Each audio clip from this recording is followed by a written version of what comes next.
তো কিন্তু তোমার সাথে দেখা করার সাহসটা আমি পাই। আচ্ছা বাদ দাও, বিয়ে করেছো? না, বাবা পাত্র দিচ্ছে, দেখি এই বছরই করে ফেলবো। তুমি বিয়ে করেছো? আমি আর বিয়ে, চাকরি খুঁজতে খুঁজতে জীবন শেষ আর বিয়ে।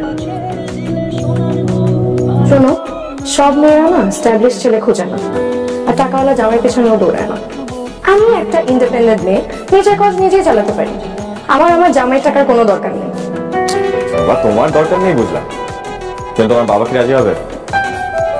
মানে তুমি বলতে চাচ্ছ যে তোমার বাবার কাছে বিয়ের প্রস্তাব নিয়ে যাবো? তুমি কি গাধা? কিছু বুঝো না? একটা ছেলে এত বছর পরে আমাকে তার সাথে দেখা করার জন্য বললো, আর আমি তার পেছনে হুড়হুড় করে চলে আসলাম।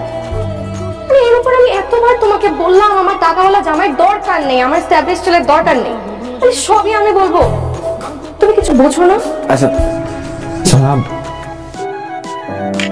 তোমাকে যেদিন আমি প্রথম দেখেছিলাম সেদিন তোমাকে ভালোবেসে ফেলেছি, আর এখনো বাসি। তোমাকে আমি ভুলিনি কখন। তুমি সবসময় আমার মধ্যেই আছো, আমার মগজে, মস্তিষ্কে, মনে।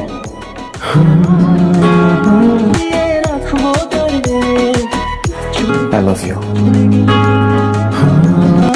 যেতে দেব না তোমায়, মাঝারে রাখিব, ছেড়ে দেব না তোমায়, মাঝারে রাখিব। তোমাকে সোহানার কথা বলেছিলাম না, ও সোহানা। ওয়ালাইকুম সালাম। আমার মা আর ছোট বোন রুমকি। বসো মা, বসো। ইয়ার কলেজের সোহানা, তাই না? মাই গড, বই খাতা দেয়াল এমন কোন জায়গায় বাদ দিয়ে আমি তোমার নাম পড়ি নাই। তোমার নাম পড়তে পড়তে আমার মুখস্থ হয়ে গেছে। তুই একটা মাই খাবি কিন্তু। আই ফাজলামি বাদ দিয়ে যা, তুই চা করে নে। আচ্ছা কি রে, দাঁড়া তো, ওইটা তোর ভাই না?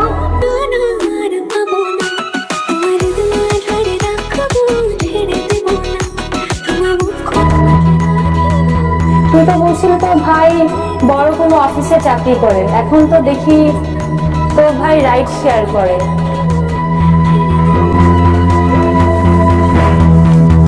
চাকরি করার কথা বইলা রাস্তায় রাস্তায় ভাড়া কাটিস, কিভাবে আমার কাছে মিথ্যা কথা বলতে পারলি তুই?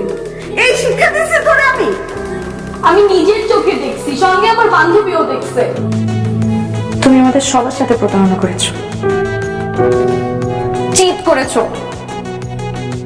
তুমি আমাকে ঠকিয়েছো। কেন? এখন আমি আমার বাবার সামনে কি মুখ নিয়ে দাঁড়াবো? উত্তর দাও। কি উত্তর দেবো আমি?